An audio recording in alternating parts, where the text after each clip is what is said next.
আসসালামু আলাইকুম। শেয়ার বাজারে যখন কোনো কোম্পানি ডিভিডেন্ড ঘোষণা করে তখন বিনিয়োগকারীদের মধ্যে একটি সাধারণ প্রশ্ন জাগে। কোম্পানি ক্যাশ দিল নাকি স্টক? কোম্পানিতে আমার লাভ বেশি নাকি? অনেকে মনে করেন যে বেশি শেয়ার পাওয়া মানে বেশি সম্পদ বা বেশি লাভ। আবার অনেকে মনে করেন শুধু নগদ টাকার পেছনেই আ ছুটেন। কারণ নগদ টাকাতেই তার লাভ বেশি। আমার অভিজ্ঞতায় আমি দেখেছি সঠিক ডিভিডেন্ড টাইপ বেছে নিতে না পারার কারণে তাদের পোর্টফোলিওকে বছরের পর বছর অনেক স্থবির করে রেখেছেন। অর্থাৎ পোর্টফোলিওর অ্যাকচুয়ালি তেমন কোনো গ্রোথ আসেনি। আজ আমি দেখাবো আপনার বিনিয়োগের লক্ষ্যের উপর ভিত্তি করে কোনটি আপনার জন্য সেরা এবং কিভাবে টেকনিক্যাল অ্যান্ড ফান্ডামেন্টাল অ্যানালাইসিস ব্যবহার করে আপনি সেরা কোম্পানি খুঁজে পেতে পারেন। একটি সহজ উদাহরণের মাধ্যমে আমরা এটি জেনে নেবার বা বোঝার চেষ্টা করব।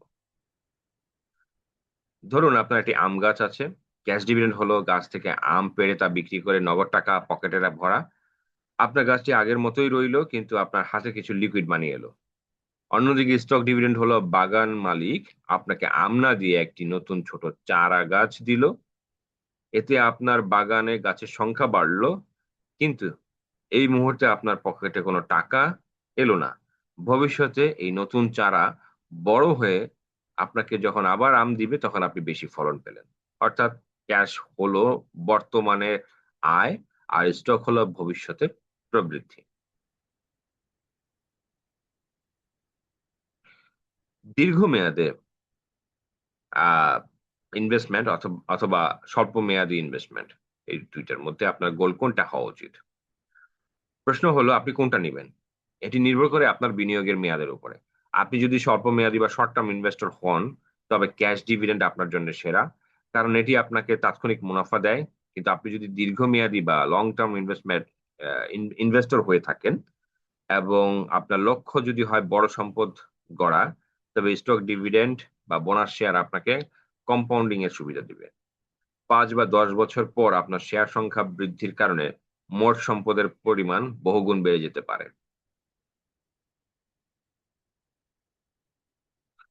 শুধু ডিভিডেন্ড নিউজ দেখে শেয়ার কিনলে হবে না। আমি আমার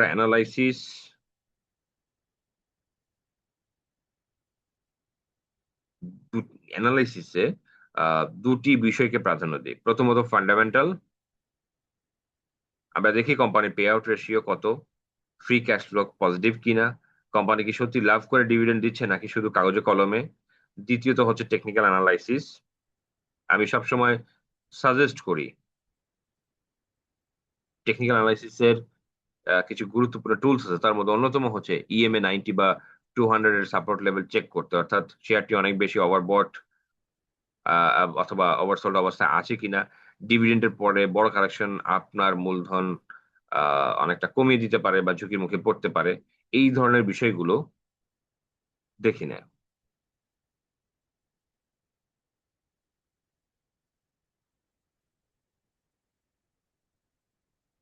একটা কেস স্টাডি আপনাদের সঙ্গে শেয়ার করছি।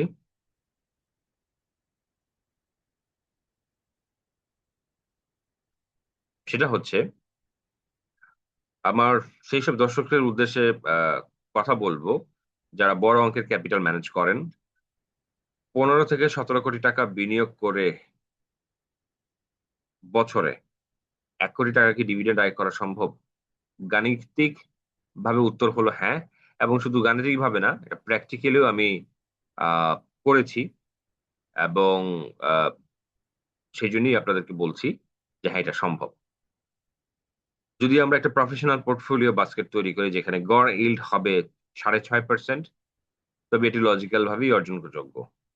বড় বিনিয়োগের ক্ষেত্রে শুধু ইল্ড নয় বরং ক্যাপিটাল প্রিজার্ভেশন বা মূলধনের সুরক্ষা নিশ্চিত করাটাও জরুরি। এর জন্য প্রয়োজন সঠিক এন্ট্রি স্ট্র্যাটেজি এবং গভীর in-depth টেকনিক্যাল নলেজ, যা আমি আপনার আ এই জার্নিতে অর্থাৎ ইনভেস্টমেন্ট এর এই জার্নিতে আমি শিখিয়ে থাকি।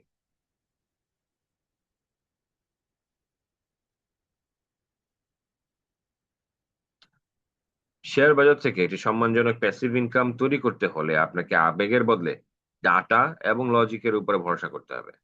আমার ১৬ বছরের অভিজ্ঞতার আলোকে আমি আপনাদের শেখাই কিভাবে ডিএসইর লাইভ চার্ট ও টেকনিক্যাল টুলস ব্যবহার করে নিজেই নিজের পোর্টফোলিওতে একজন দক্ষ পোর্টফোলিও ম্যানেজার কিভাবে হবেন? বিস্তারিত জানতে স্ক্রিনে দেওয়া নম্বরে যোগাযোগ করতে পারেন।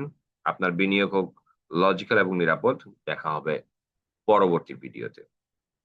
জেনে রাখবেন, আমাদের এই কনটেন্ট গুলো শুধুমাত্র শিক্ষামূলক, কোন রকমের ইনভেস্টমেন্টের নির্দেশনা বা পরামর্শ প্রদান করছে না। স্টক মার্কেটে বিনিয়োগ অত্যন্ত ঝুঁকিপূর্ণ, সুতরাং বিনিয়োগ করার পূর্বে ভালোভাবে অ্যানালাইসিস বা জেনে বুঝে করুন।